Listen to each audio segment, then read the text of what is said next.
Hi friends, welcome to அடடா kitchen. நம்ம இன்றைக்கி என்ன பார்க்க போகிறோம்னா கேரட் பீன்ஸ் வச்சு கூட்டு செய்கிறது எப்படின்னு பார்க்க போகிறோம். அதுக்கு கொஞ்சமாக ஒரு 50 கிராம் சிறுபருப்பு எடுத்துக்கலாம். அதுக்கப்புறம் கேரட் பீன்ஸ் கட் பண்ணதை சேர்த்துக்கலாம். கேரட் பீன்ஸ் சேர்த்தாச்சு. கொஞ்சமாக வெங்காயம் சேர்த்துக்கலாம். நான் ஒரு 6 பல்லு பூண்டுக்கிட்ட ரெடி பண்ணி வச்சுருக்கேன். அதையும் சேர்த்துக்கலாம். சேர்த்துட்டு 1 டம்ளர் தண்ணி வச்சு இதை வேக வச்சு எடுத்துக்கலாம்.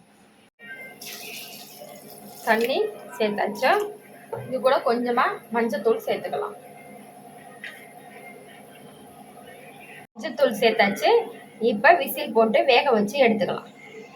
கூட்டுக்கு என்னென்ன தேவைன்னு பார்த்துடலாம். தேங்காய் 1 ஸ்பூன், ஜீரகம், ஒரு பச்சை மிளகாய், காரத்துக்கு ஏற்ற மாதிரி நீங்கள் சேர்த்துக்கோங்க. இதை நல்லா நைஸாக பேஸ்ட்டாக அரைச்சி எடுத்துக்கலாம். அதுக்குள்ளேயும் பருப்பு, கேரட் பீன்ஸ் வெந்துடும். அது கூட மிக்ஸ் பண்ணி தாளித்து கொட்டினா கேரட் பீன்ஸ் போட்டு ரெடி ஆயிரும்.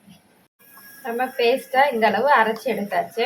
பருப்பு, கேரட் பீன்ஸ் வெந்ததுக்கப்புறம் நம்ம சேர்த்துக்கலாம். நல்லா கேரட் பீன்ஸும் பருப்பும் வெந்துருச்சு. இது கூட நம்ம இப்போ அரைச்சி வச்ச தேங்காவை சேர்த்துக்கலாம். நம்ம அரைச்சி வச்ச தேங்காவை சேர்த்தாச்சு. இது நல்லா கொஞ்சம் வத்துற வரைக்கும் நம்ம அப்படியே கொஞ்சம் வேக விடலாம். வேக விட்டதுக்கப்புறம் காஞ்ச மிளகா, வெங்காயம், கடுகு போட்டு தாளித்து கொட்டிட்டோம்னா சுவையான கேரட் பீன்ஸ் கூட்டு ரெடி. நம்ம இப்போ தாளித்து கொட்டியாச்சு. நல்லா கொதிச்சுக்கிட்டு இருக்கு.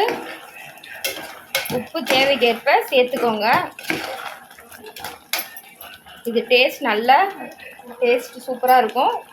ஒரு வாட்டி செஞ்சு பாருங்கள். திரும்ப திரும்ப செஞ்சு சாப்பிட்டுக்கிட்டே இருப்பீங்க. நம்ம செஞ்ச கேரட் பீன்ஸ் கூட்டு ரெடி ஆயிருச்சு.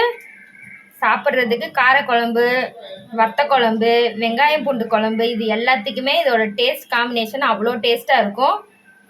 சாப்பிட்டு பாருங்கள், செஞ்சு பாருங்கள், சாப்பிட்டு பாருங்கள். டேஸ்ட் எப்படி இருக்குன்னு கமெண்ட்டில் மறக்காமல் சொல்லுங்கள்.